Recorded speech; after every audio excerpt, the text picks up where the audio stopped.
just a moment. Uh-oh. We had lots of sound issues. And Oh, all kinds no. of things. Maybe they'll move over one. Is there one here? It's not easy. It looks like everybody's opting to stay in the shade rather than sit. Okay. All right. Okay.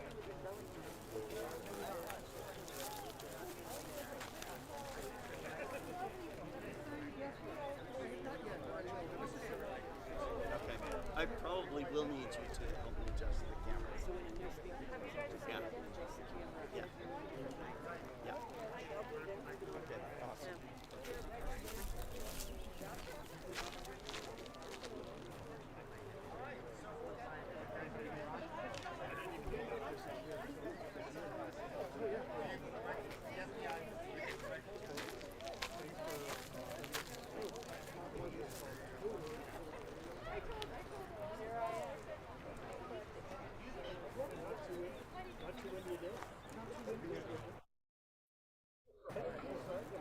Which it well could be. I remember snow and yep.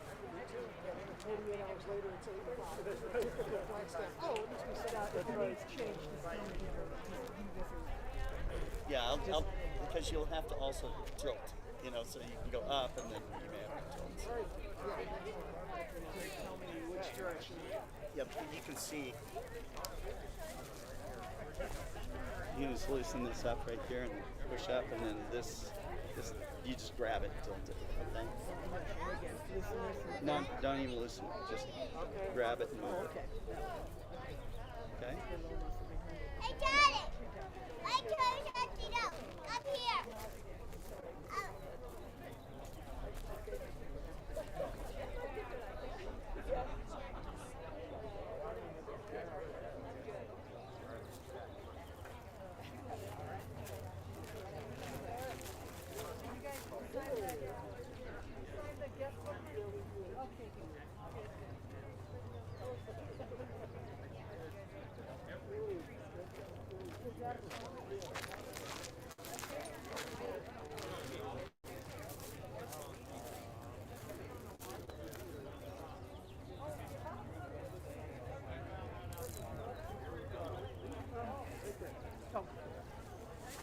Are we there? Anna, make a call. Everybody have a seat. You're the man now. You're on.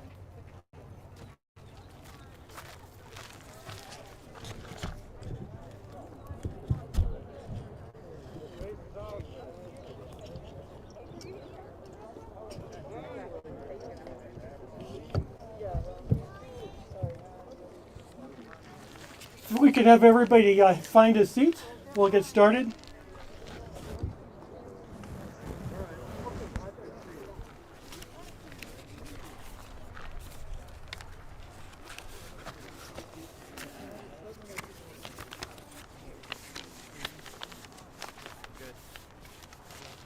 Should I smile directly into that? Yes.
Good afternoon and welcome to Lowell Observatory.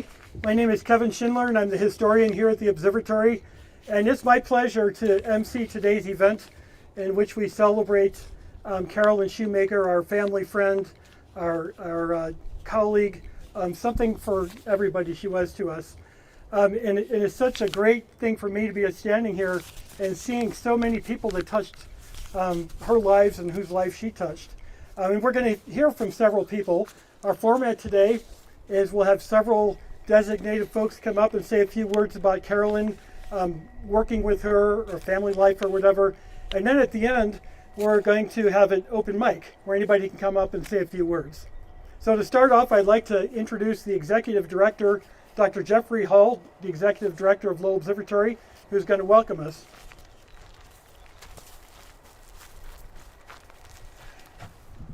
Hey, thank you, Kevin. And thanks to all of you for joining us on this beautiful afternoon here on Mars Hill.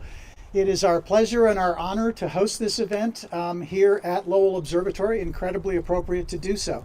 I met Carolyn very shortly after arriving at Lowell, which was, I think, back in the late Cretaceous of 1992. As I recall, at a staff picnic, and just got into a nice conversation with her, and she was telling me all about Lowell and about Flagstaff and Northern Arizona, and just making me feel entirely at home and entirely welcome here in my new life in Northern Arizona. And it was such a pleasure working with Carolyn over the ensuing years as a colleague, and then later as a member of the Lowell Advisory Board. And more recently, as advancing age increasingly had confined her to her home, I had the pleasure of visiting her there on a couple of occasions because I would get requests from time to time from a student or a member of the media, someone just wanting to sit with her for a little bit and hear directly from her about her life and her life's work and her impact on those around her. Such was her renown as a scientist and as a role model for us all.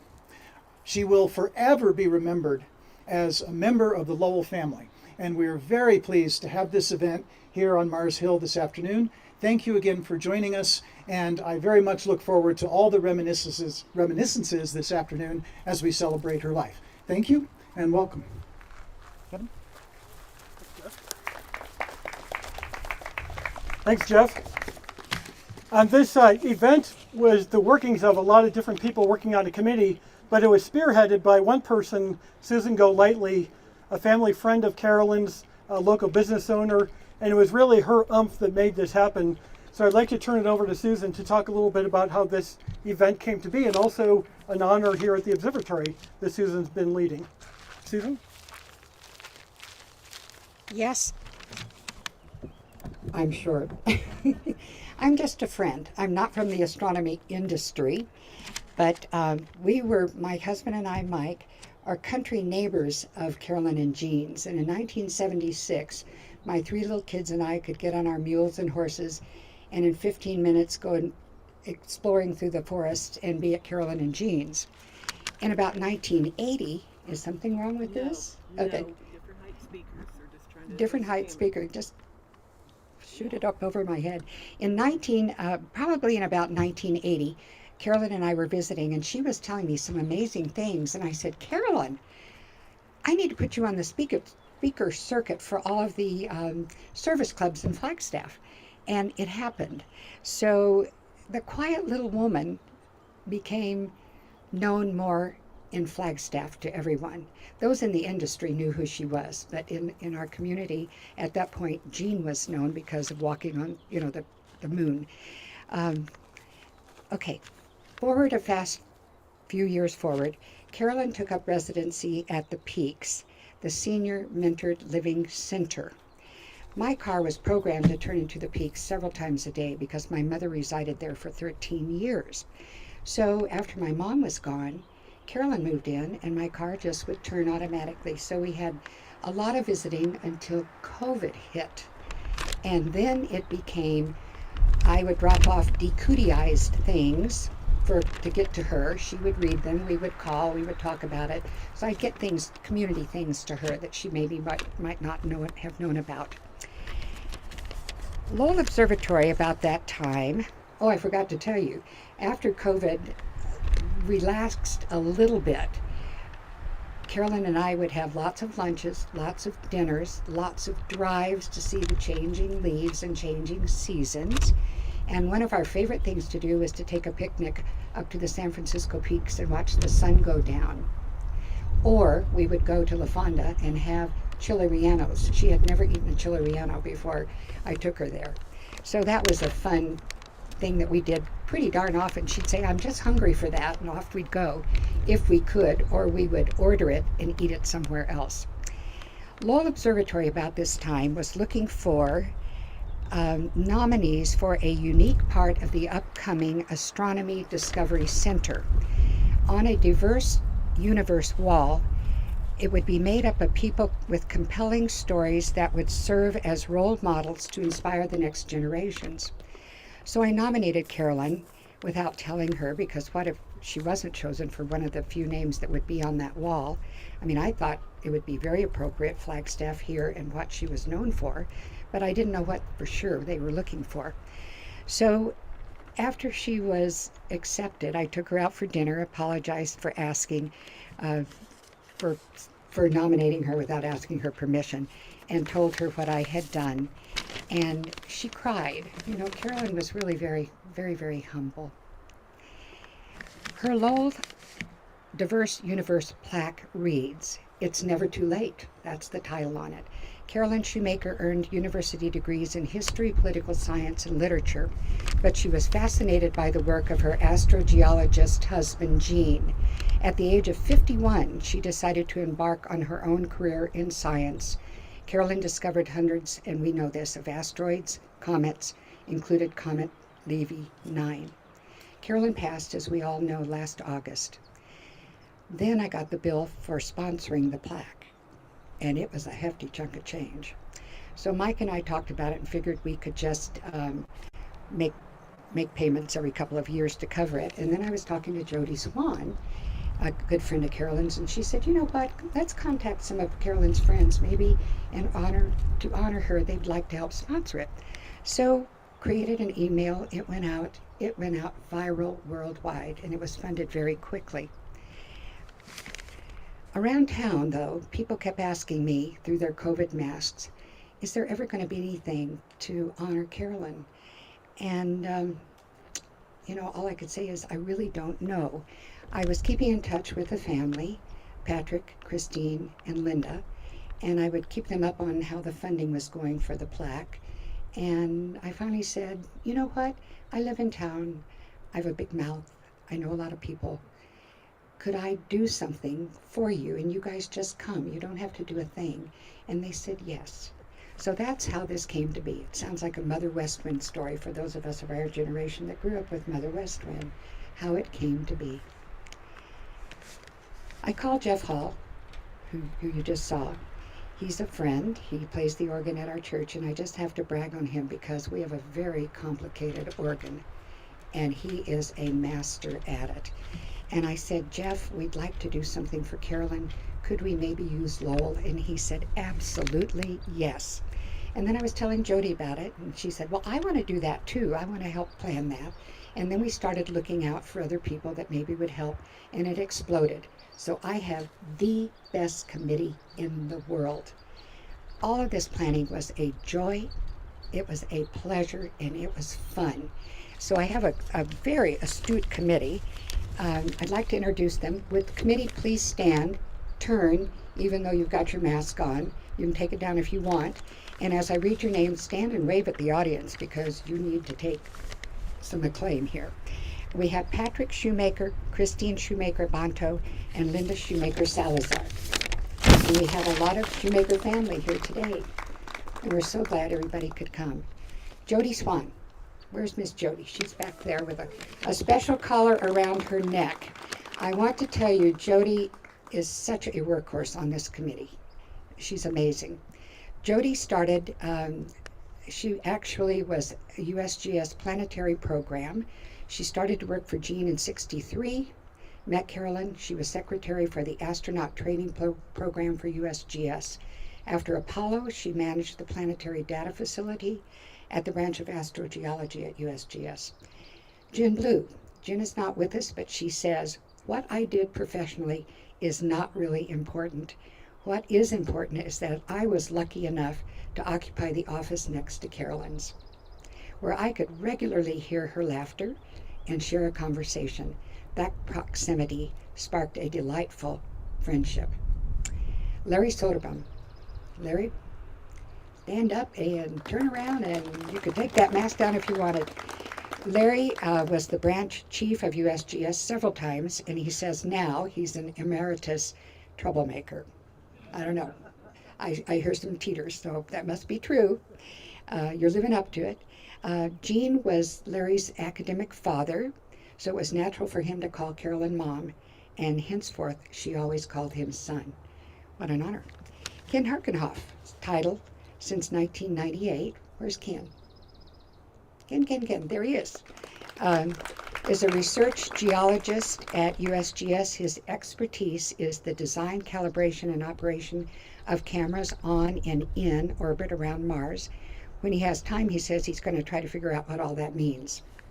Lottie Herkenhoff, in 1983, was working at Caltech, and she went into the field with Ken, Carolyn, and Jean. Kevin Schindler is my friend. You've already heard from Kevin, and I call him my little brother because he looks just like my little brother. Kevin is Lowell's historian. He told you that, and the public information officer.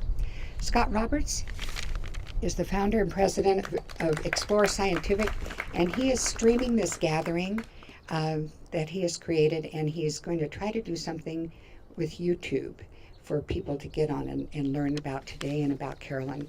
Rachel Edelstein is my friend and the Lowell Annual Giving Officer. She held our hands when we were trying to raise the big chunk of change for Carolyn's plaque. Helene Lane is the Lowell Event Coordinator. David Levy, Terry Mann, and Mark Robinson will be introduced later in the program. It takes a loving village to put something like this on, and we're so thankful that you're all here.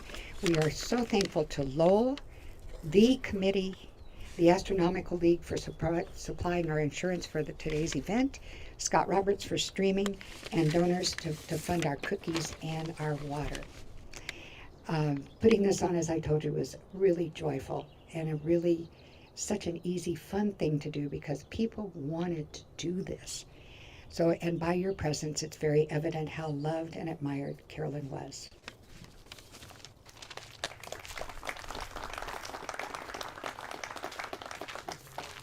Thank you, Susan. So let's talk about Carolyn a little bit. Our first speaker is Dr. Mark Robinson, Professor of Geological Sciences at Arizona State University and Principal Investigator on NASA's Lunar Reconnaissance Orbiter. Mark, come on over.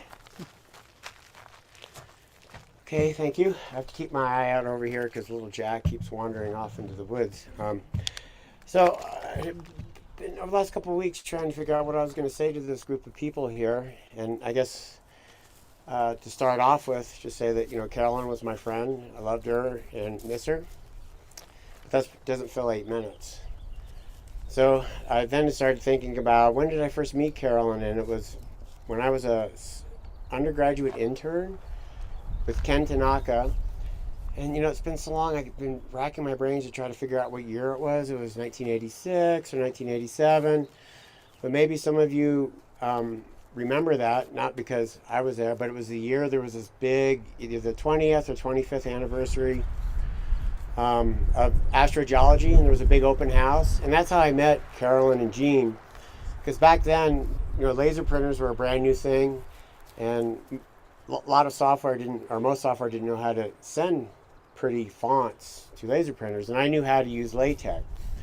So first Jean and then Carolyn kept coming into my office and handing me a handwritten caption to print out and put on the wall. And after about 2 days of this, I finally asked them, who is that guy that keeps coming in here? He goes, oh, that's Gene Shoemaker. And of course, I had no idea who Gene Shoemaker was. I was just this little kid from Alaska. But Carolyn took me into her office one day. It wasn't really an office. It was in Building 1. A lot of you that's been gone so long don't even know of it. But she had, I think it's called the blink comparator set up in there. She was telling me about this, eyeball science, as she and Jean used to call it. And it was really pretty, I was quite impressed. And then the summer was over, I left, and I didn't see Jean or Carolyn again until it was 1994, I guess, 1994. And I came back to USGS. I was a scientist there. And that's when Jean and Carolyn and I became really good friends. They used to come over for dinner. I just hang out, chat with Carolyn. The story you just told a minute ago, that her, infectious laughter. And we didn't really talk about science a lot, believe it or not. We just talked about stuff. And maybe part of that was, a little known fact, my undergraduate degree is in political science, and Carolyn's degree was in political science too. So we became really good friends. And then I moved off to Chicago in 1997 and, lost touch. Didn't really see her again until it was either 2011 or 2012 at one of these big science conventions in Tucson. Everybody goes down there and they hear talks. And I was between getting ready to give my talk, and I was sitting out in the hallway trying to make sure I had my talk straight in my head. And I hear this voice down the hall, Mark! And she comes over here and gives me a big bear hug. And we just sat out in the hallway there for about an hour and a half on that bench, yakking. Finally, I was like, well, and by then I'd moved back to Phoenix. And I go, why don't we see each other? So after that, when I would come up to Phoenix, we would go up and have lunch together, or at least, and then I would call. And it was really great to reestablish that friendship. And then I think it must have been like the year before. Everything is marked by COVID now, right? So it was the summer before COVID. Sasha and Jack, Sasha's my wife. She's not here. She's feeling a little bit ill today. Took her out to Winslow to stay at La Posada because she said she loved the place, and it was a great way to get away from, life in Flagstaff and relax and everything. And unfortunately, Jack got really sick, so I had to abandon Carolyn in Winslow. But I think she forgave me for that. Christy was there too, so she was in good hands. And then she called me up the next day, of course, and thanked me for the trip. Didn't say anything about me abandoning her in Winslow. And, was checking in on Jack. And then COVID hit, and we talked on the phone a little bit. You know how you always think you should do more? But then I started sending her books, because we both have a great interest in reading. So she would just get these unmarked packages with books in them from Amazon.com. And then I would call her up and I'd be like, oh, you sent the book. And we would talk about the book, and it was a lot of fun, whatever it happened to be. And again, it's like, as I was mulling over the last couple of weeks, it was really strange. We never really talked about science very much. We didn't talk about the moon. And for those of you who know me, I'm always talking about the moon, right? But we just had fun talking about life, I guess. And then the last time I saw her was only about 2 weeks before she died. I was hosting a science team meeting in Phoenix, and we came up to Flagstaff for a field trip, and I called her up and I go, you want to come out and hang out with a bunch of nerds? She goes, yes, a party. I think that was something like that. It's almost quote unquote. So I go and pick her up, and I guess all of you know Carolyn. She was somewhat stubborn at times, right? And she wouldn't let me help her get into the car or open the door. I could go myself. And so now we're driving into town, and I kind of looked over and said, do you know any good gossip? And she leaned forward and she goes, yes. Did you hear? Jody moved in with her boyfriend. And I said, did she ask your permission? She has a very serious look on her face. No. And I thought I was going to have a wreck after that, because we started laughing so hard, right? So then we get to, I think we were at Lumberyard Brewery, and I asked her, do you want a beer? And the waitress came by and she goes, yes. She goes, well, what do you want? She goes, I don't know, just order me something. So I got the lowest alcohol beer on the menu. They showed up, right, and I'm sipping my beer, and I looked over there and her beer was gone. The whole thing, just like in about 5 minutes. And then she didn't eat much of her dinner, and so we got it packed up to go. And then I said, well, what do you want to do now? And she just kind of leaned on my shoulder and she goes, Mark, I have to go home and go to bed. I said, but what about the partying? She just said, next time. So I took her home, and of course, being stubborn, she wouldn't let me walk her up to her room. I don't know, maybe she thought I was going to make a pass or something. But she's very independent. And then maybe I'll just stop this right now. again, I wasn't really sure what I was supposed to say here, but those are my experiences with Carolyn. She was my friend. I love her. I miss her. Thank you.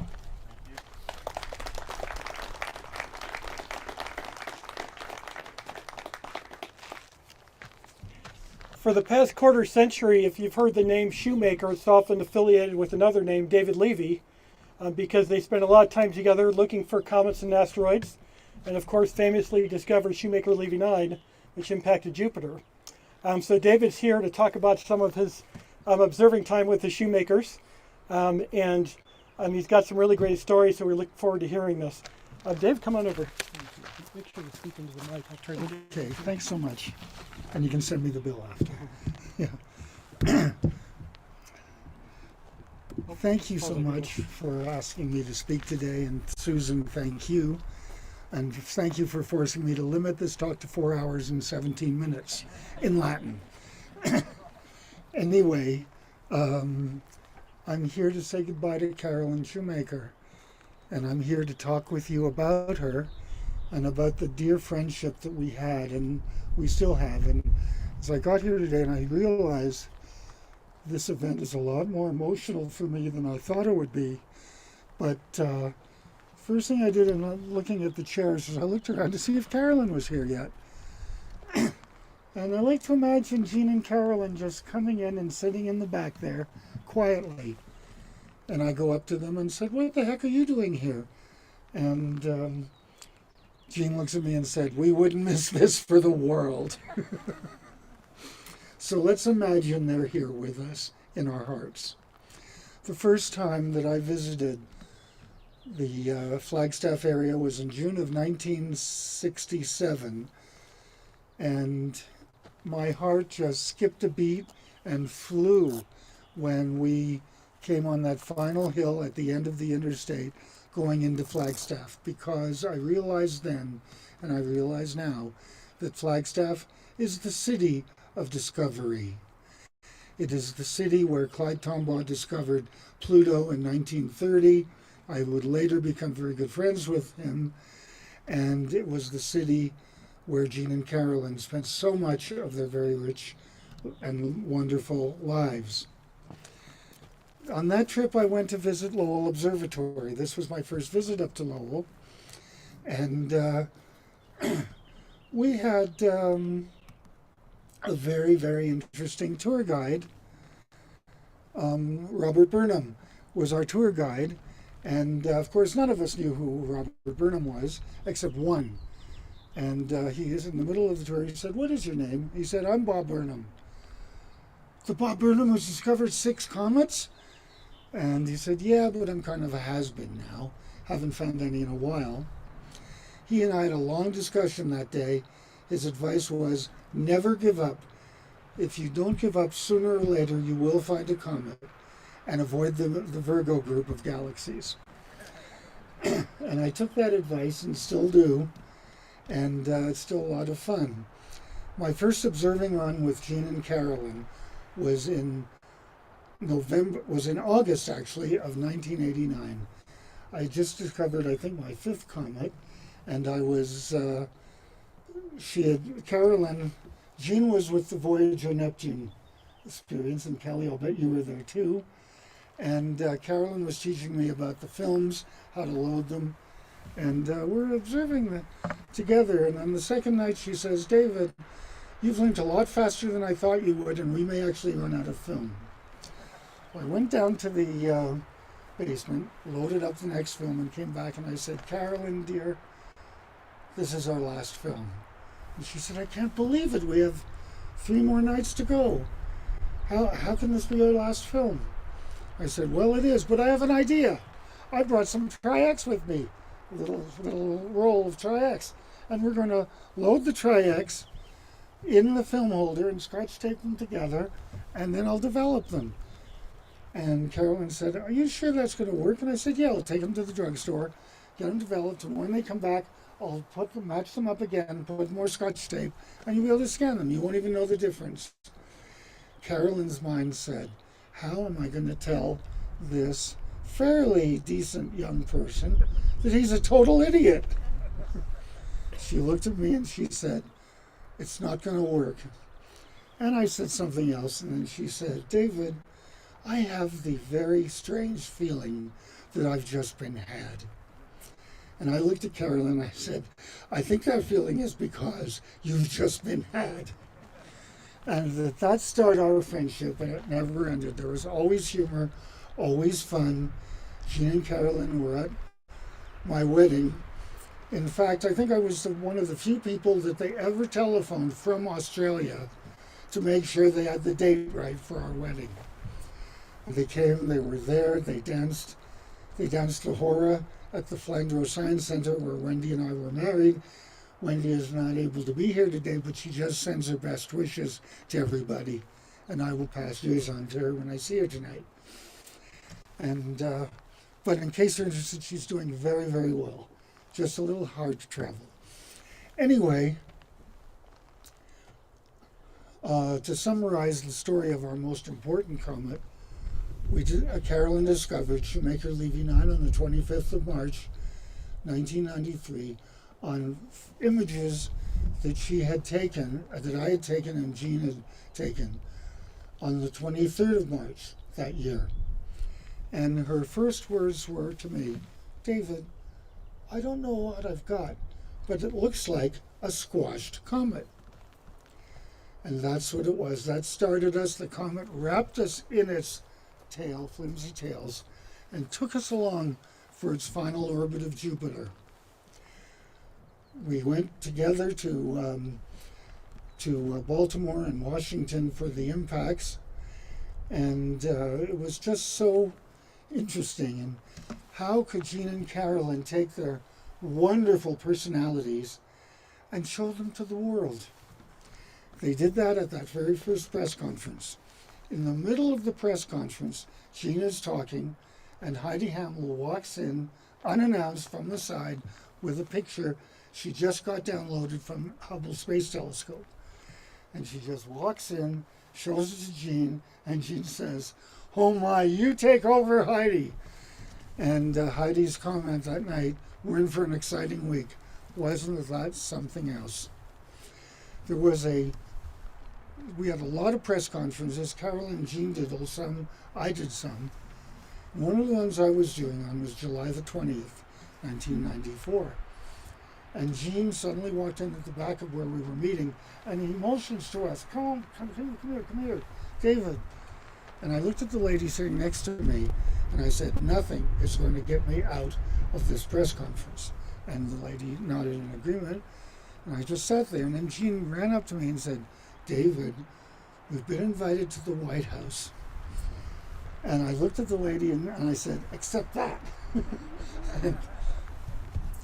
We did get to meet President Clinton, but the highlight, I think, was the long and nice conversation we had with Vice President Gore. That was a lot of fun. It was really a wonderful, wonderful experience. And in later years, I spent a lot of time talking with Carolyn. I telephoned her at the peaks every Monday. And to the point it got so regular, she'd pick up the phone and she'd say, if it's David on the phone, this has got to be Monday." We did that for a number of years until she died last August.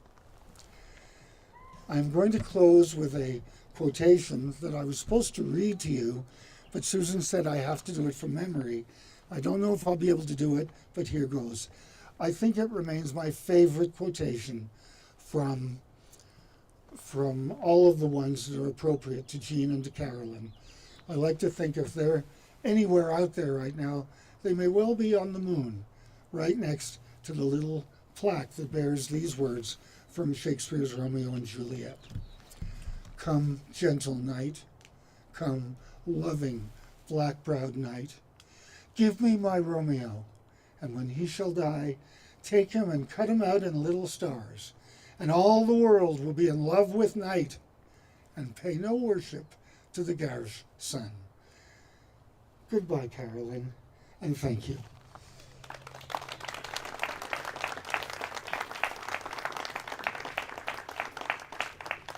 Thank you, David. Carolyn, of course, was affiliated with the U.S. Geological Survey here in town for a long time. And our next speaker also was affiliated with USGS for more than 30 years. Dr. Lisa Gaddis is now the director of the Lunar and Planetary Institute, but she still has really strong ties here to Flagstaff. And Lisa's going to tell us about how Carolyn served as a mentor to youth and young ladies and others. Lisa?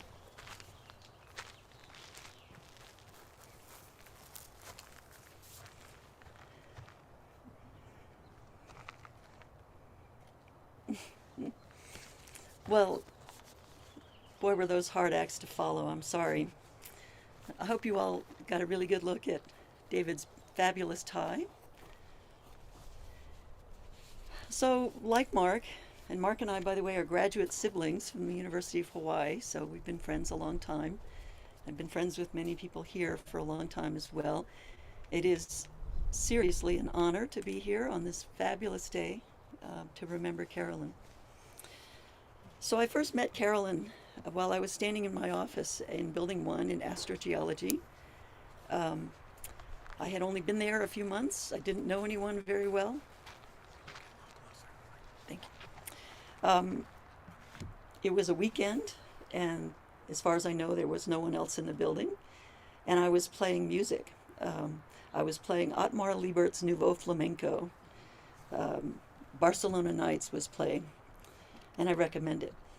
I was startled, had my back to the door, and I was startled by a voice from the doorway from a small white-haired woman with a pixie haircut. In fact, it was exactly that pixie haircut in the picture there. And she said, "Ah, that's lovely."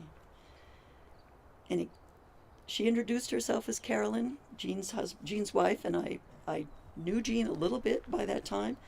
And we met and chatted and we bonded just a little over some lighthearted music from the Southwest. I hadn't yet met Jean at that time, but I knew him because of his booming laugh, which came from down the hall often in Building 1. And later, of course, I heard them laughing together many times. I recall thinking it was a wonderful sound of companionship and humor. One of the wonderful things I recognized right away at the USGS is that the scientists, they worked with data. They did their research and they took it very seriously. And of course, the two of them practiced this together for many decades. I knew them both as friendly elder statesmen who always seemed to be coming and going together and altogether quite busy. As a new postdoc and likely not intended to be at USGS very long, I never imagined at that time that I'd have much to do with either one of them. But not too many months later, we would all attend a USGS Halloween party. I went dressed as a devil. Wes Ward was a train engineer. Beryl Lukita was a Viking. Hugh Kiefer was a rocket scientist. And would you believe it? Jean was a clown. Does anyone who's here remember Carolyn's costume? I can't remember for the life of me, but I'm quite certain she was dressed up. I felt right at home and among friends. I ended up staying at astrogeology for almost 30 years. In 1991, back then, in other words, I knew that Jean was founder of the USGS branch of astrogeology, and in many ways he was our reason for being, and for being there in Flagstaff.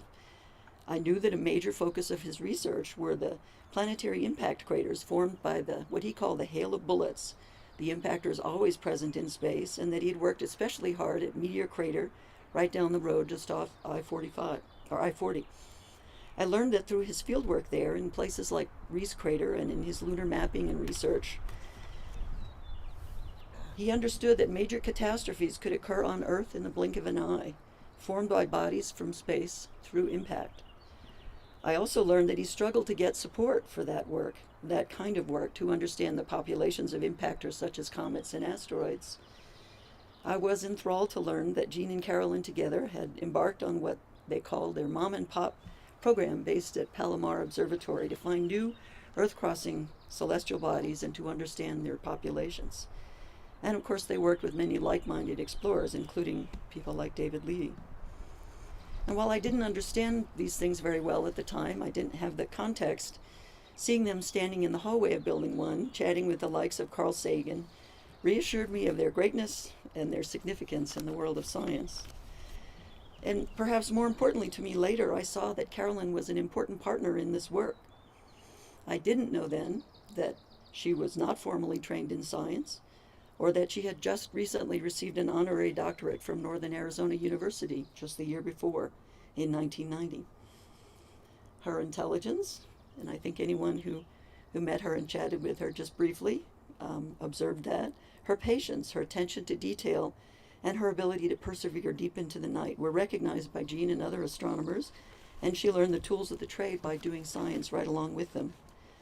And together they discovered scores of such bodies, hundreds of asteroids and dozens of comets, and they and others scoured the Earth for craters or evidence of such impacts.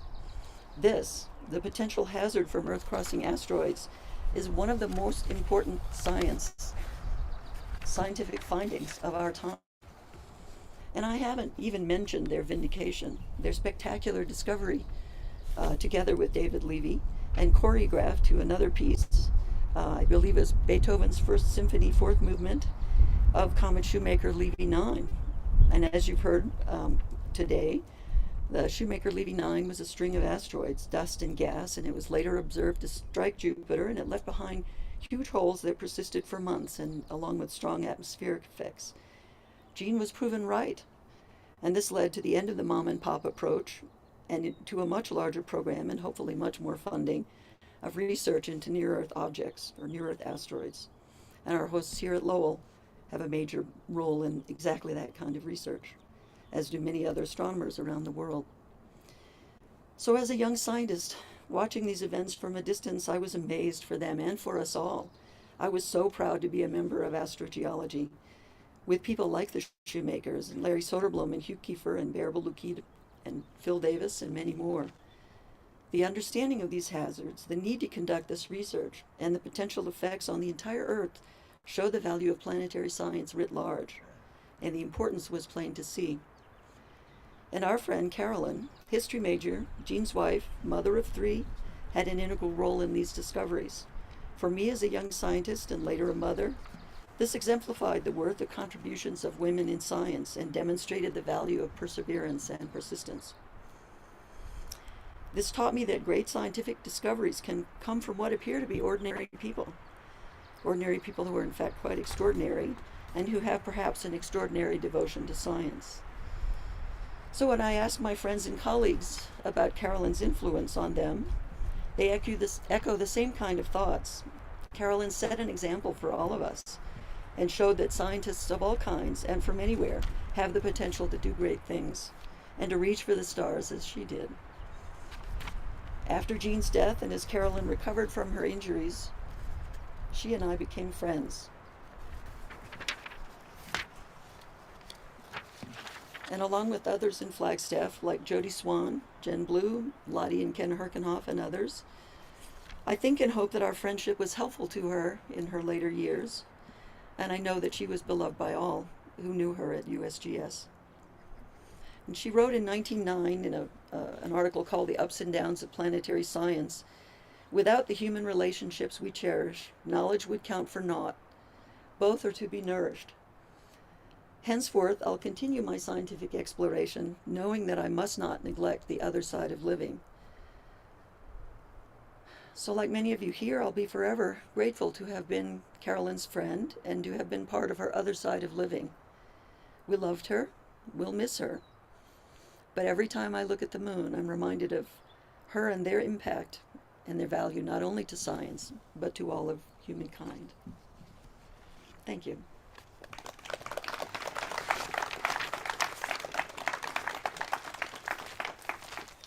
Thank you, Lisa. And as Lisa mentioned, Carolyn was recognized for professional work. She won many awards. And we're going to hear about one of these right now from Terry Mann, amateur astronomer, past president of the Astronomical League, and now secretary and treasurer for the region. Terry? Thank you. Thank you very much. I met Carolyn in 2010. Both of us were at Greenbank, West Virginia at a star party called Star Quest, and we immediately just clicked. We became friends.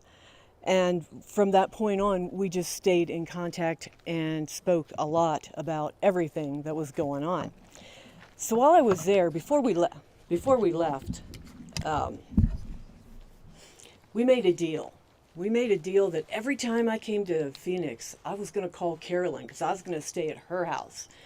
And I said, Carolyn, I'll take that deal, but we're going to have a conference at Bryce Canyon, and I want you to be our keynote speaker for that conference. She said, yeah, I think I can do that. So from then on, we started planning for Bryce. And when she came to Bryce, she came to a whole group of amateur astronomers. Now, in case you don't know about the Astronomical League, we have about 22,000 members. We're international, but mostly in the U.S. We have over 300 clubs across the U.S. and in 10 different regions. So we do a lot of astronomy, whether you're really a professional at this or a very high amateur professional at this, or a child that's a beginner. We do a lot of stuff there. We have a lot of programs that we do. But when she came there, she became a friend. Before that, she was, oh my gosh, Carolyn Shoemaker. And all of a sudden now, she became a friend. They all got to know her, and we had a meteorite dealer there. And while she was there, all of us bought meteorites that had the little tab on it, and Carolyn autographed, I would bet, 200 meteorites at that star party. And I came up at the beginning and I said, Carolyn, you are just going to be wore out before this is over. She just gave me that smile and rolled her eyes a little bit. And she did a magnificent job. And since that time on, she has been a friend of the Astronomical League, an honorary member, and just a good friend, I think, to everybody she had met. But the deal was, when I came to Phoenix, I called Carolyn. Well, what happened is I called her all the time anyway, so she always knew when I was coming. So on August 7th, I was headed out here, and I flew into Phoenix. The deal is, I go to Carolyn's house. She's always my first stop. And on this stop, she was at the Peaks. So I went to the Peaks. Had lasagna in this hand and a surprise in this hand. And we ate our lunch, and I said, Carolyn, I got a surprise. I said, you have been selected to win the Astronomical League Award for this year. And I said, it is the highest award that the Astronomical League gives away. It goes to a person that has done an outstanding job of something that has been done in astronomy and science and has really inspired the public, which she had definitely done many times over. So I showed it to her, and I said, Carolyn, I came here to present this to you in person because I have a request. The Astronomical League is having a virtual conference because COVID. We'd canceled our first year. We felt we needed to have a conference, even if it had to be online.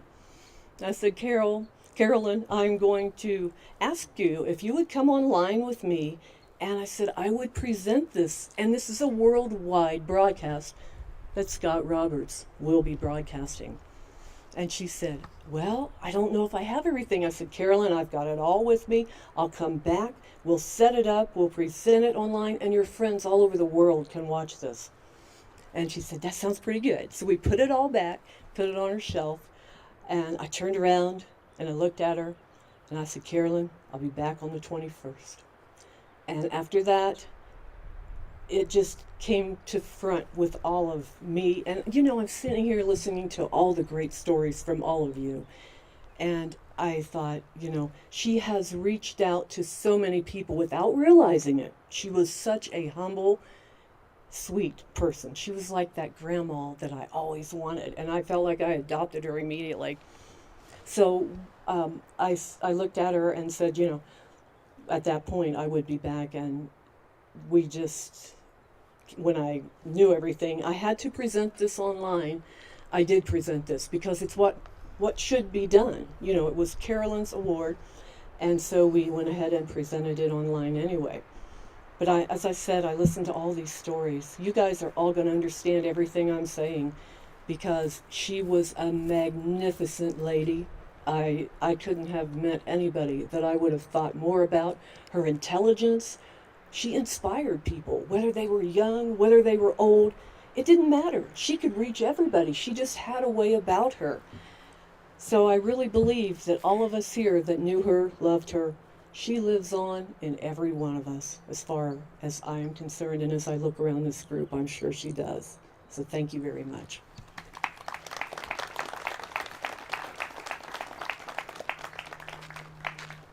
Thank you, Terry. For our last speaker, we have Dr. Tim Hunter.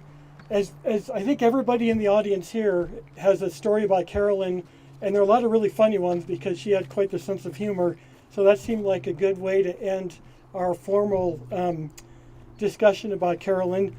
Dr. Hunter is an amateur astronomer, dark sky advocate, and professor at University of Arizona College of Medicine. So come on up and let's hear your story.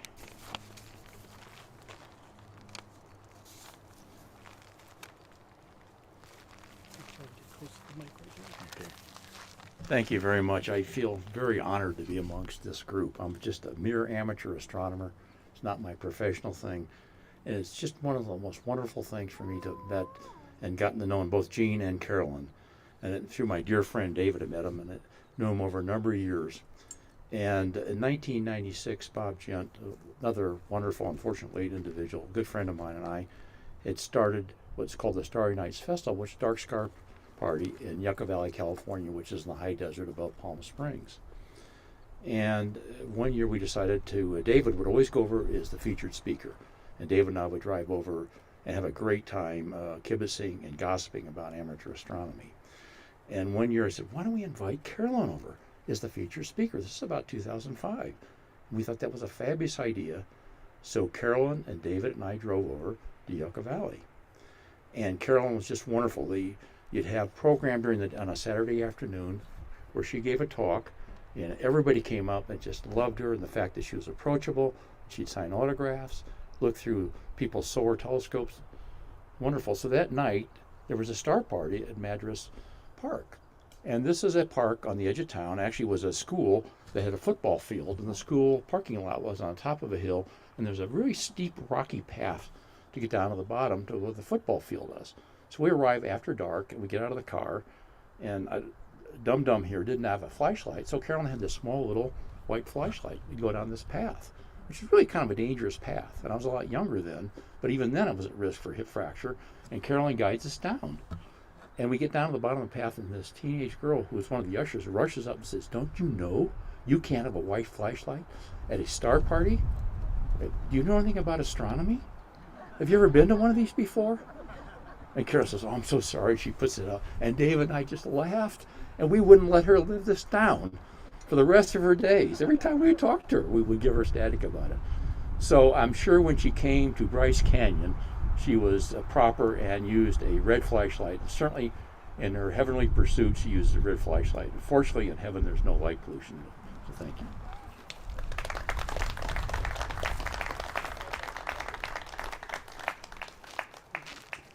Thank you, Tim. That's the end of our scheduled speakers. Now we'll do an open mic.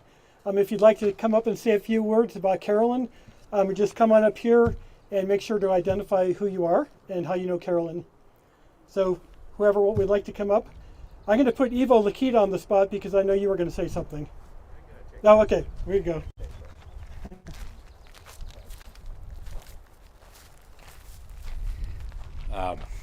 I'm Patrick Shoemaker, and it's a delight to be here. My relationship with my mother was a unique one, but very limited. And as a child, as the offspring of a person, I'm sure that people have had this experience. You go home and you kind of pick up where you were before. Sometimes you don't get over those roles that you've established. And one of the things about this, pardon the emotion in my voice,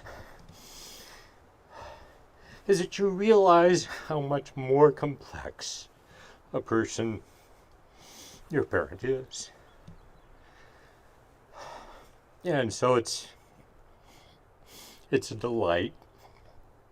It's a delight to get those other perspectives. And each of us has a unique perspective and a unique relationship with another person, and the person is so much more than that. And so it was a delight to hear from Mark Robinson in the fashion that he presented that. And I would urge others of you to share that as well.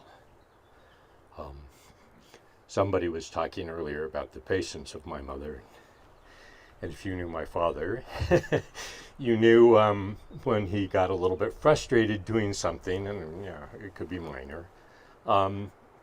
His language was rather blue, and which was not the case with my mother. And there was a time when my wife and I were staying at the house in the summer. We would come over from Los Angeles, and I think my father was doing something with wiring and not having an easy time of it, and just cursing up a storm. And my wife Paula was, gosh, what's going on here? Why all this?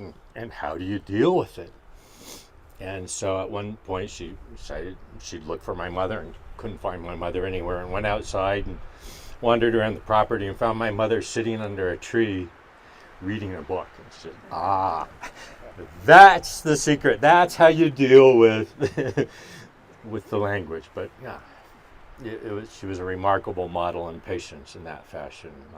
I'll just throw that out there as one of those things that you can share, and others of you, I'm sure, have unique experiences, whether you were a colleague or a friend or a grandson who went with them to Australia. You have all of that, and I would encourage you to share those with us. Thanks.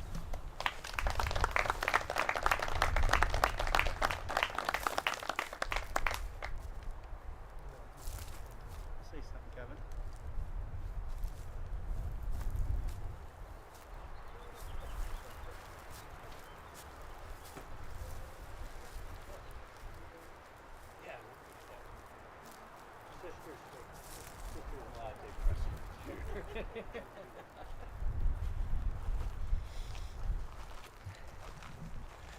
Let me see if I can fix it.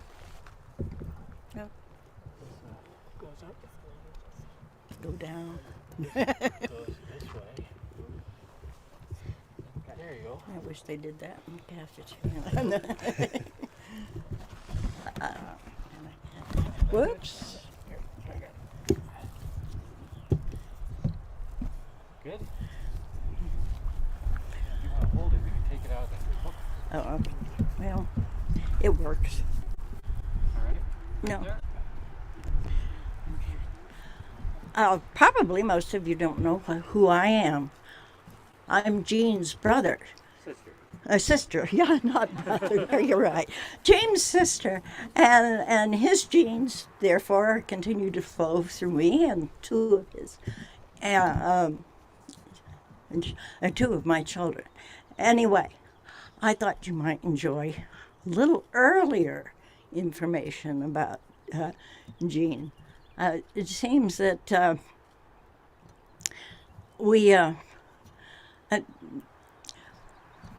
Jean, our father, would go off sometime whenever it occurred to him, and he'd go look Jean down, see how he was doing, mostly when he was in Caltech, and later, and knew that he had found a real friend, and a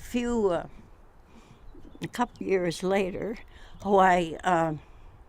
he came, and Jean's lady that he was renting from told them that he was off in the field with a young lady and her mother.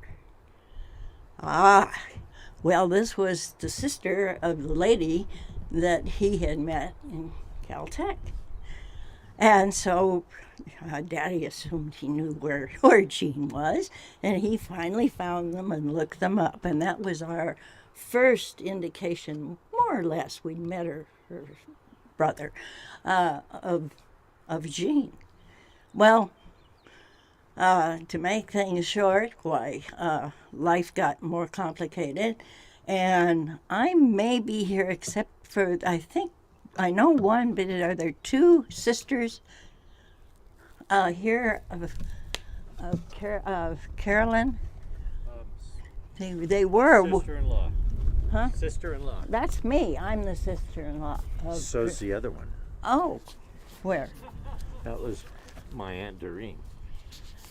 And she was the woman who went to school with my mother and who married my mother's brother. Yes. Okay, yeah. So that's how she's a sister-in-law. Okay, she's the sister-in-law. But Yes, there were she's other cousins around here. Raise your hands, girls, unless you're going to talk. Or boy, if the case may be. Anyway, my first invitation to know Jean, not Jean, no, Carolyn, was when and she shouldn't have done this to me. You girls who are out here and were her sisters, you should have gotten this invitation. But I was invited to be the mother, the union. Help me. Mother-in-law. Not mother-in-law, but I was Bridesmaid? no, yes. Maid of Honor. I was invited to be the Maid of Honor. Yeah. And so that was my invitation to knowing Carolyn. And many things along the way were very interesting and loving, and even though he gets that way, you forgave him. But anyway, he was a fine brother. She was a fine sister, and I enjoyed both of them under many, many circumstances. Thank Yeah. Oh, yeah. I made it here. I'm not sure I should.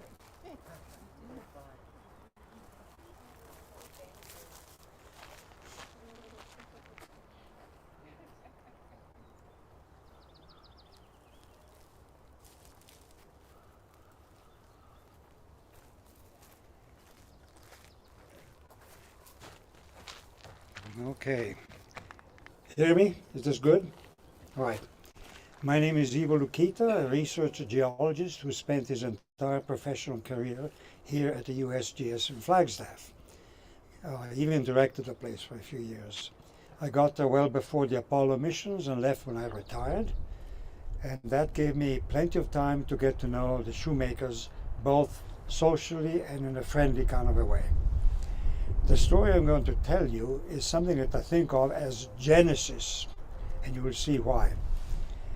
In 1972, after the last of the Apollo missions was done, Gene Shoemaker, Don Elston, and I had a research project in the western Grand Canyon, a very remote place, whose purpose was, believe it or not, to see if the images, the pictures produced by the Earth-orbiting satellite Earth-1 were of any use whatsoever for doing geology on the Earth. And you may find this funny, but it's sensible because the resolution of those images was absolutely awful. My area was north of the Grand Canyon in a remote place called the Shiwits Plateau. Very empty, very lonely. The Shoemakers came to visit. And as they were wont to do, they loved camping out.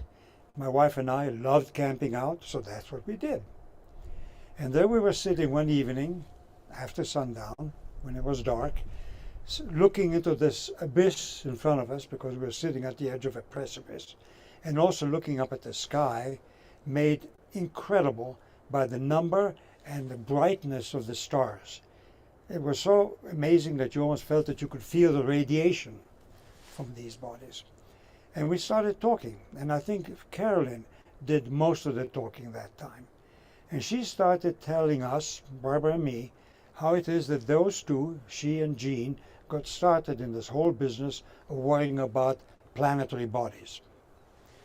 And the story was this. Gene's first job with the USGS was out of Grand Junction, Colorado, and his job was to look for uranium deposits. I don't think that Gene was that fond of uranium deposits, but what he and Carolyn were very fond of was camping out in empty, silent places, which were easy to find at that time on the plateau. And when they were doing this, they would look up at this incredible sky that people who dwell at lower elevations, and especially in cities, have no idea of at all. And they looked and fell in love with it. And at some point they sort of thought, you know, it would be kind of fun to study some of these orbiting bodies. Wouldn't that be fine? Well, Gene wanted to be an astronaut, as many of you know, but he couldn't do it because of a physical problem. So he kind of took the second best thing and founded the science of planetary geology and the USGS Center here that was so instrumental in doing science on the moon during the Apollo missions. Now, Carolyn was not right there at the same, I mean, she was with Gene and had the same interest, but she couldn't do much about it at the time for a few small considerations such as family. And some of you know what I'm talking about. But eventually she came into her own. And I'll never forget the meeting of the Geological Society of America in Seattle. I forget the year, late 90s I think it was, when there was a presentation about the Shoemaker-Levy impact on Jupiter. The room that they had selected was quite a large one. In spite of that, there were overflow people all up and down the halls. And you couldn't hear a pin drop, so rapt was the attention of everybody. And then when those images came up on the screen, none of us were breathing. It was just unbelievable. So Carolyn was, at that point, became an international figure for sure. And all of us were really quite amazed at what she had accomplished. So the genesis part of the story is that all of these accomplishments, the impact, the asteroids, the comets, founding planetary geology, founding the center here, all probably went back to those nights on the Colorado Plateau where those two were looking at those stars with love in their hearts. Thank you.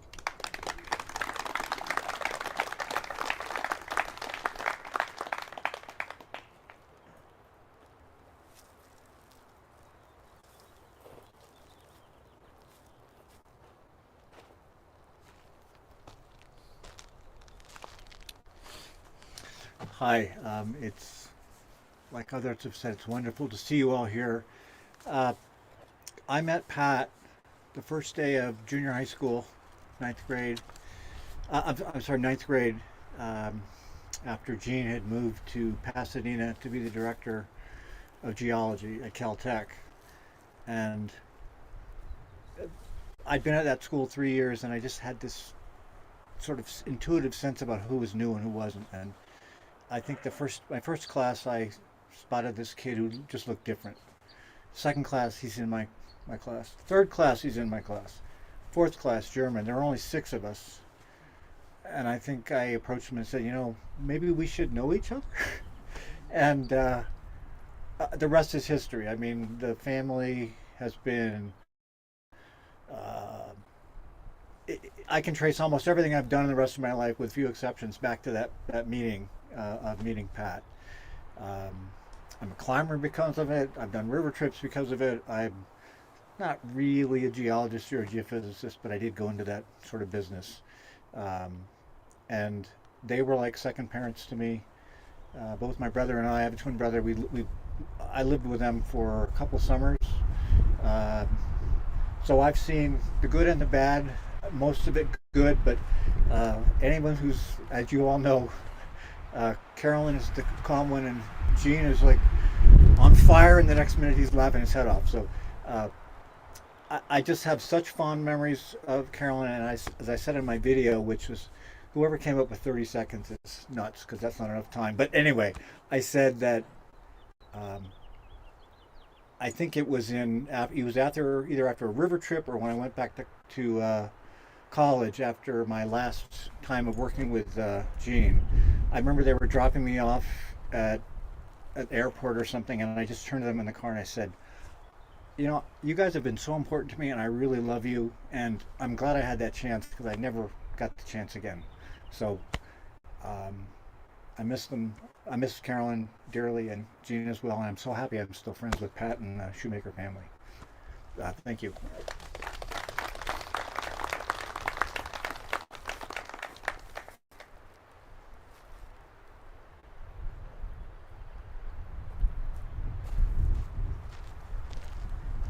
You heard a few minutes ago from my mother, Maxine Shoemaker Heath, Jean's little sister, 8 years younger. Jean was her only sibling. She had no sisters. Yes, she did. Carolyn was one of her couple of sisters, and she always considered her a sister. They were sisters in more than one way, and I don't know how many of you know that Carolyn belonged to a group called the PEO Sisterhood, which, and Lisa will, her tagline she just mentioned speaks to me, because our tagline as a sisterhood is women helping women reach for the stars. And my Aunt Carolyn was a member of PEO, so she was not only my aunt but my sister, and she and I often spoke about that when we were together. Apart from that, I wanted to say what a mentor she was for me. So Jean and Carolyn were a team, and for that generation especially, frequently behind the great man was a great woman doing a lot of work. My mom and dad were that way. Later, at 42, my mom got her PhD in entomology, although she was originally in English and had a master's in library science. And she and my dad worked as a team. Those two teams were mentors to me, because my husband I met in graduate school studying Mesoamerican archaeology, and we've been a team. He was ahead of me. He had the major career, but I worked with him. And I always thought about my mom and dad and my Uncle Gene and Aunt Carolyn. I'd wanted to be an astronomer because of Uncle Gene, and then my interest drifted toward archaeology. Not geology exactly, archaeology, but still related to what he did. And we had wonderful conversations. So I miss both my uncle and aunt dearly. They were very important to me. Thank you.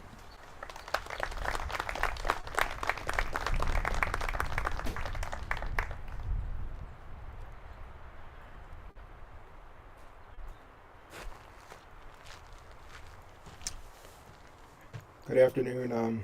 My name is Greg Leonard. I'm working at the University of Arizona. And I first met Jean and Carolyn in the early 90s at the USGS, where I was a summer intern. And they took me to Palomar to search for near-Earth asteroids and comets. And it was an exciting time. And I remember Carolyn we would do most of the imaging, take the images and process the films, as David well knows, in the dark room there in the wet chemistry times. And Carolyn would do the scanning, looking for comets and especially fast-moving objects, potential near-Earth asteroids. We would eventually bring some films back to Flagstaff, and Carolyn's already vetted these, and she would hand me some films and say, well, maybe there's some sort of garden variety main belt asteroids yet to be discovered on these films. So she sort of told us what it would look like. We put them on a stereo microscope, the two different films. All the stars would just appear like black dots in this case on these films. And any new object would appear to be floating above the background of the stars. That's what it looks like in a stereo microscope. So I saw a couple of these, and then I started to have at it myself. And I got all excited. I saw a really odd looking thing. It looked like it was floating above the film. Carolyn, come, quick, what is this thing? And so she looked through the microscope, and then she kind of slowly bent down, and with a puff of breath, it's gone. I just blew it away. I don't think that's an asteroid. I said, well, maybe, 20 tons of meteoric material fall on Earth every night. And maybe a little dust speck of an asteroid just came drifting down on there. She said, you might be a poet, but that's still not an asteroid, and we can't submit it to the minor planets there. So they taught me the joy of discovery, spending time under the night skies, and they are the most cherished nights of my professional career in observing. Flash forward, I work for a project called the Catalina Sky Survey through the University of Arizona. And we're sort of the next generation surveys for dangerous near-Earth asteroids, comets too. So, each night I'm looking for the same things that we were looking for at Mount Palomar. And Carolyn, Jean, you're in my heart. They were the most joyous nights I spent under those starry skies at Mount Palomar, in your presence, under your mentorship and friendship, looking for new things in the cosmos.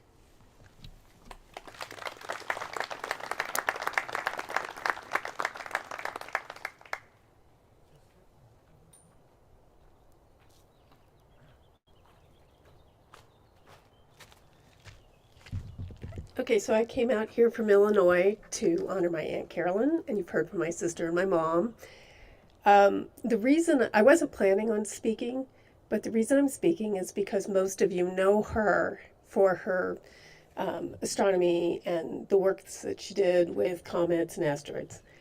And I don't think about her that way very much, although I will share a brief story. Mostly I think about her as a very compassionate person. When I was a little kid, I had asthma.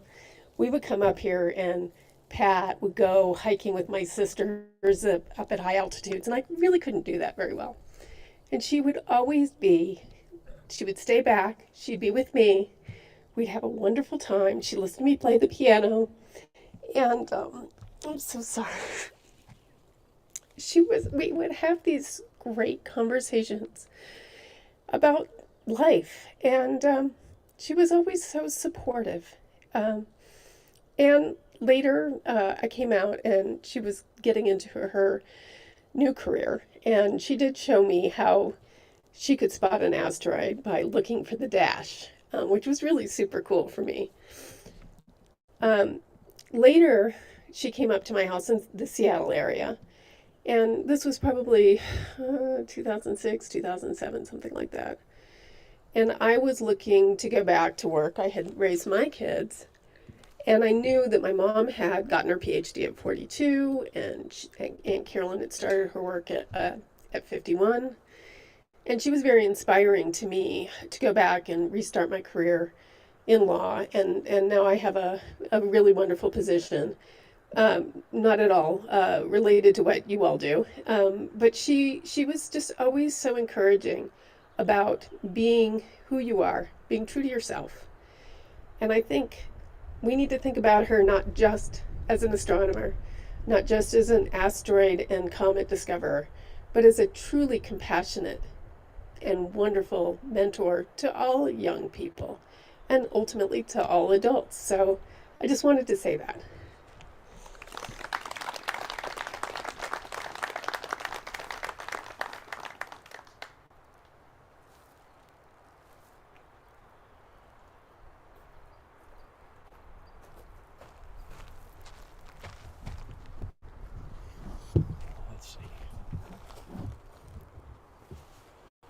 This thing really needs wrangling. I didn't quite get it. I'm David Hodge. I'm not sure whether he's my body double or I'm his body double, but I'm Peter Hodge's twin brother. I got to tag along on this adventure with the Shoemakers, thanks to Peter and Pat being in the same classes. I was in, I think, one or two of them. Anyway, to pick up on what was just said, and I'm sure this is a parallel for Peter, but what I found being part of the Shoemaker family was we could just go hang out with Pat, and it was like being in just sort of, we were just part of the family. And Carolyn was always there because Jean was probably, off doing whatever Jean was doing. And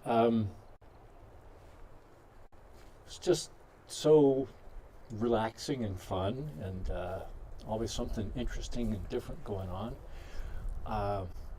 So that was something that Carolyn in particular gave us, was that sort of second family nurturing.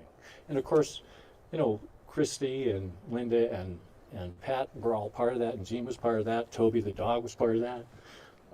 The house on Holliston, Caltech neighborhood was part of that. That was just a wonderful gift. One little anecdote, I remember we used to listen to a lot of different music, and the band America was hot at that time, and I don't know, I in particular was really enthralled by this song, Horse with No Name. And I just remember Carolyn walking into the room, and I said, "Isn't this really cool? Don't you just love this music or something?" And she said, Well, you know, it only has 2 chords. Wow, I hadn't thought of that. I was just taken by the melody and everything. And that has stuck with me all these years. I was actually a professional musician for a while, and that, I don't know whether that played into any of it, but that just was another aspect of Carolyn that wasn't necessarily evident just to look at her. I also had the opportunity to live with him in the Shoemaker house. One thing Peter didn't mention was we spent 10 days at the house while it was under construction. Peter was, well, we would both go out and collect the basalt that the stonemason would use to build the walls, and Peter was helping with mixing the cement and whatever, and I was patching the driveway. That driveway was a real challenge to drive. I had a chance to go to Palomar with Jean and Carolyn sometime, it was probably the late 80s, and experience that event of observing for one night. I think the last time I saw Carolyn was, I think 2006, around there. My son was around 10, and I had taken him to the Boulder Dam. We did the dam tour, as they call it. And we were sort of getting closer and closer to Flagstaff, and I was feeling guilty because I hadn't called, hadn't done anything. I just thought, well, let's go to Flagstaff and kind of see. And I call up the house, and what I'm told is, you better get here fast because Pat and Paul are leaving soon. So I don't know, we ended up spending a couple of days, had a great time with everybody who was there, and then my son and I went off someplace else. But I was always thinking, oh, I should just call and say hi. And I remember one time I sent a postcard and I just said, I think of you a lot more frequently than you would ever know. So, Carolyn, yeah, really, just, you just can't describe it. It was wonderful.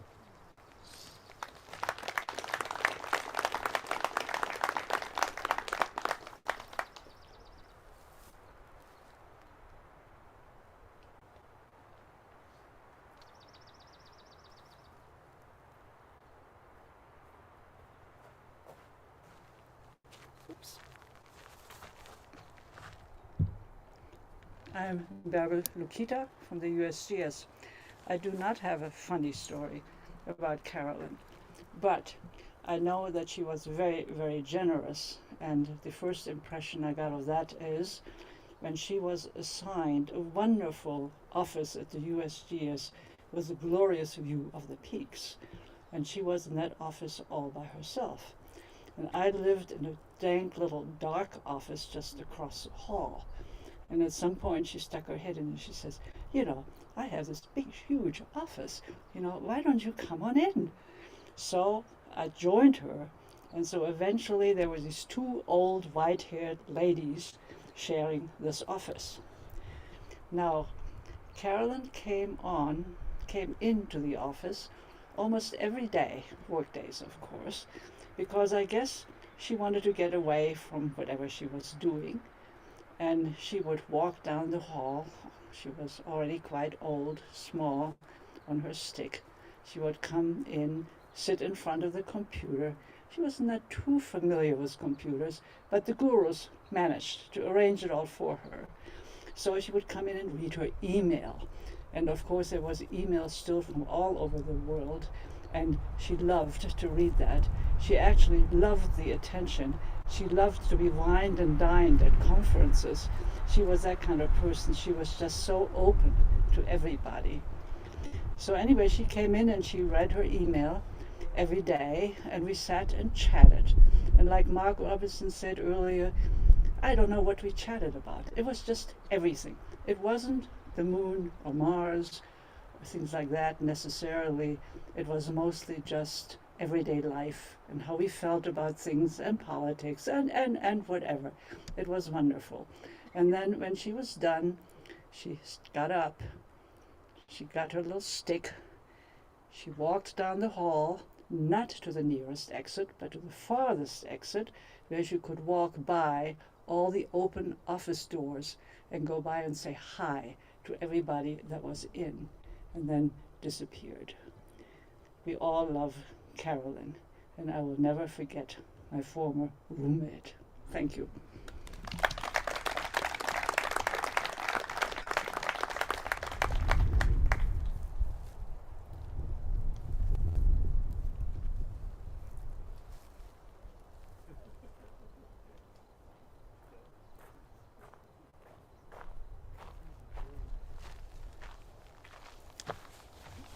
Hi, my name is Gary Fleece. I was one of Jean's advisees in grad school, and of course got to know Carolyn very well during that period of time. I just had a couple of vignettes about her, and that's all. Jean was elected to the prestigious award of the prestigious Bowie Award of the American Geophysical Union. And he and Carolyn were sitting on the stage in San Francisco, where Jean was to accept the award.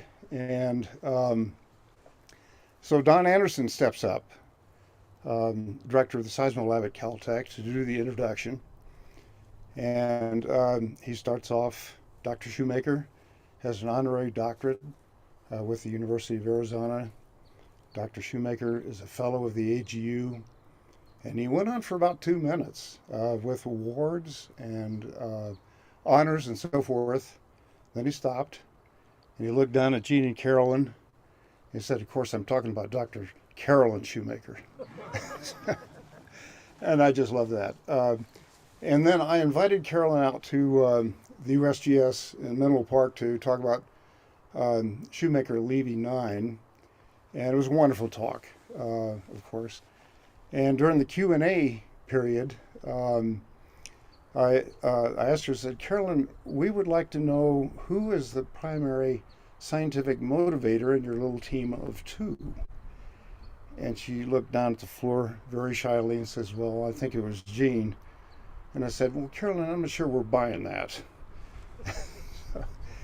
And then one more thing, I was skiing up the ski bowl at the snow bowl, and every day they printed a different name on the ticket so they could tell that you were legit.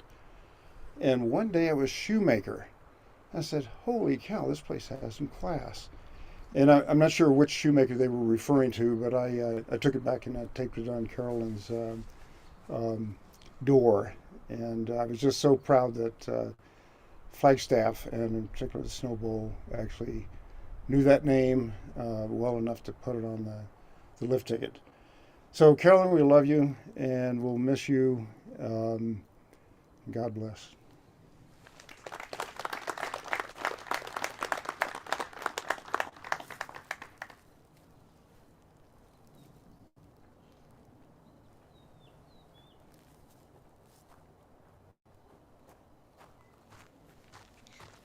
I think I need a microphone adjustment about Carolyn's height.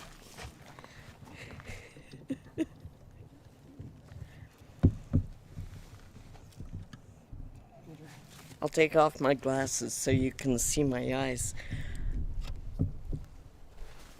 Hi, my name is Karen Elston, and I'm one of the few people that get to call Uncle Gene and Aunt Carolyn Uncle Gene and Aunt Carolyn. And of course, it all started the night before I was born. And it involved Uncle Gene, Aunt Carolyn, my father, Donald, and his wife, Shirley. And I think there was a card game and some beer involved. And the next morning, my mom went into labor and had twins, identical twins, my sister Janet and me. So Janet had a name, and it was Janet Elizabeth. So brother's name, Jay, Jeff, Janet, and then there was me. They had a boy's name picked out. And so for 2 weeks, I didn't have a name. And Uncle Gene came up with a name, Karen Patricia. So there was Jay, Jeff, Janet, and Karen. And it turns out it was a derivative of Carolyn. So Uncle Gene and Aunt Carolyn knew each other my parents knew each other from Grand Junction to Menlo Park to Flagstaff. And when they moved here, this is where the real village and family came from. We all shared a house.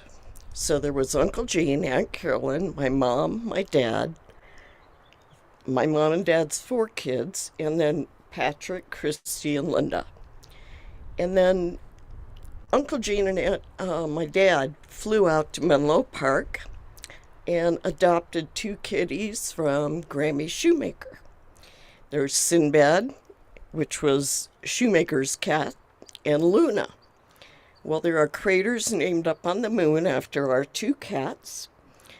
And the village of the Shoemaker-Elston clan began from vacations together to Colorado River trips and all of life's travels in between and ups and downs.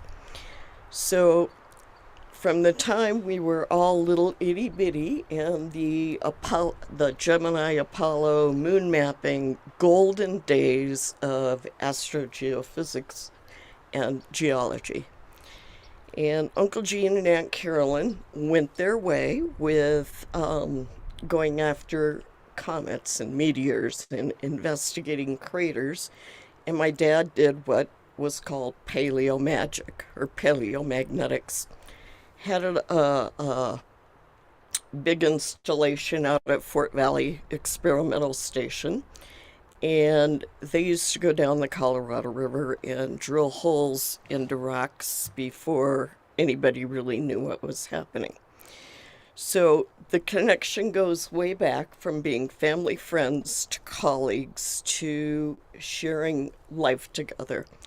And one of the last times I saw Aunt Carolyn was at the Orpheum Theater for the 50th anniversary of the USGS and the moon landing. And it was a special time, and her eyes lit up with a twinkle.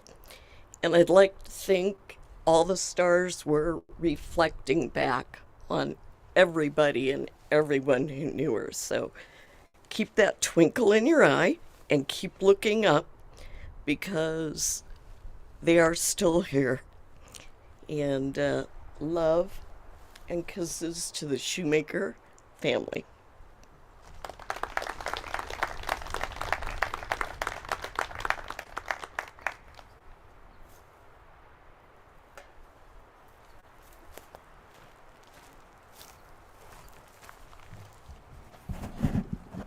I'm Jeff Placia. I guess I had a somewhat different encounter with Caroline. I got to spend quite a few Southern Hemisphere winters with her and Jean in Australia, out in the outback. And,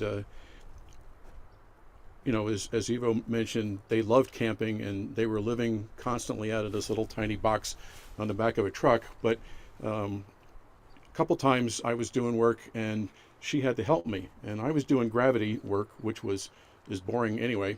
And to help somebody do gravity work is even worse. But she stuck it out and helped me quite a bit. And then every night, as far as Jean was concerned, 5 o'clock, that's it, go back to camp.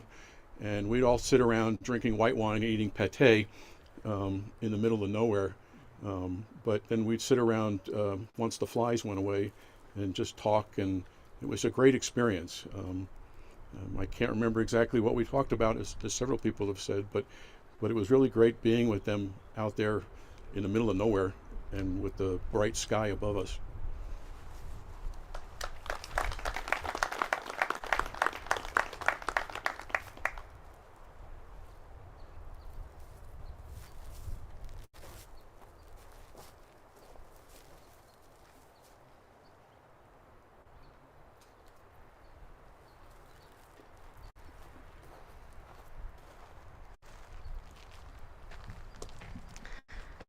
Hi, I'm Christy Shoemaker. I hadn't really planned to speak, but I just wanted to say, kind of echoing what my brother did, Carolyn was mom to me. And being here, listening to all of your stories is sharing another part of the life that she had. And it's just so significant to my brother and me and my children, well, my son who is here, and grandchildren. And I just wanted to say, as a daughter, my mother and I never had that contention that is so often present in mother-daughter relationships. We, for the most part, I think maybe there were a couple of times as a teen she kind of had her had her doubts, but for the most part we had a wonderful lifelong relationship. She was just a rock, and she, as you can see, was so much to so many people. You've heard so many stories from colleagues she had, family members, the friends that we would bring home. She was someone who inspired them and encouraged them, and she encouraged all of us to follow our path. And I want to thank you all for being here. For some of you, it's been a long journey to get here, and we just appreciate each and every one of you, and I appreciate all of you who helped to put this together. Thank you so much.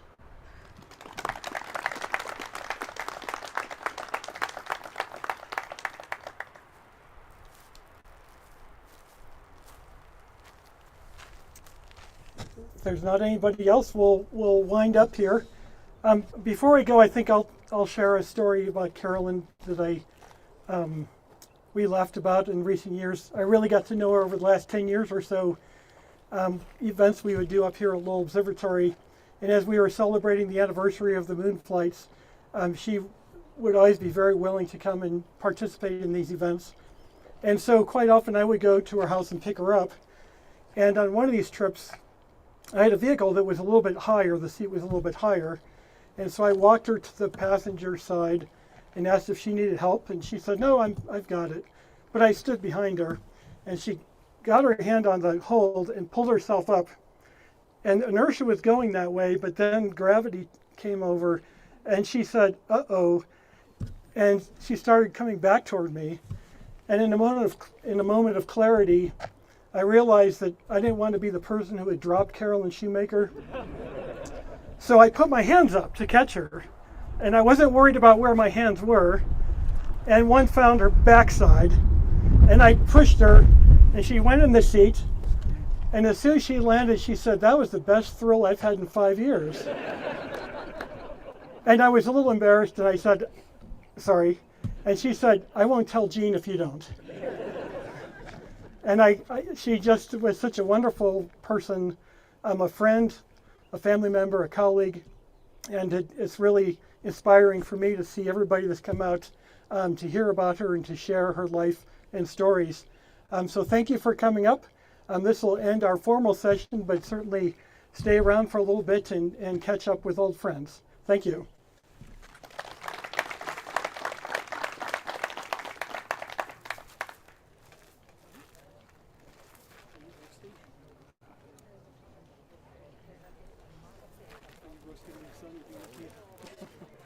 Like an umbrella.